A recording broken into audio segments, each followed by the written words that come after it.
বাচ্চারা অনেক তাড়াতাড়ি শিখে। তো ভাইয়া একদিন একটা গল্প শেয়ার করলো যে একটা পিচ্ছি ছেলে, ওর আম্মু অসুস্থ, তো ওর আম্মুর জামা কাপড়গুলো ও নেড়ে দিচ্ছে। এটা আসলে আমাকে অনেক বেশি অবাক করে দেওয়ার মতো ছিল, যেহেতু পাবনা খুবই কনজারভেটিভ একটা এরিয়া এবং আমরা ওই এরিয়াতে কাজ করি। ওখানে আসলেই ছেলেদের আর মেয়েদের কাজের ডেজিগনেশন ছিল যে ঘরের কাজগুলো মেয়েরাই করবে, ছেলেরা বাইরে করবে। তো সেইখানে যে পরিবর্তনটা ছোটদের মধ্য থেকেই শুরু হয়, এবং আমার মনে হয় যে ওদের দ্বারাই হচ্ছে আসলে আমাদের বড়দের মধ্যে আসলে ধীরে ধীরে চেঞ্জটা আসছে।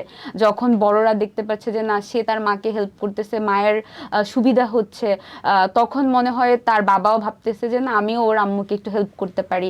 যখন ওয়াইফ অসুস্থ থাকে, উনিও দেখা যায় যে অনেক সময় পানি তুলে দিচ্ছে, অনেক সময় কাটাকুটিতে হেল্প করছে। এখন আমাদের কমিউনিটিতে সিনগুলো দেখা যাচ্ছে। আচ্ছা আচ্ছা, মানে এগুলো এখন মোটামুটি সব আরেকটা ভিজিবল। খুব মজার ব্যাপার হচ্ছে যে আমরা সবসময় ছেলে বাবু হলে আমাদের কমিউনিটিতে আগে মিষ্টি বিতরণ করা হতো, এখন মেয়ে বাবু হলেও মিষ্টি বিতরণ করা হয়।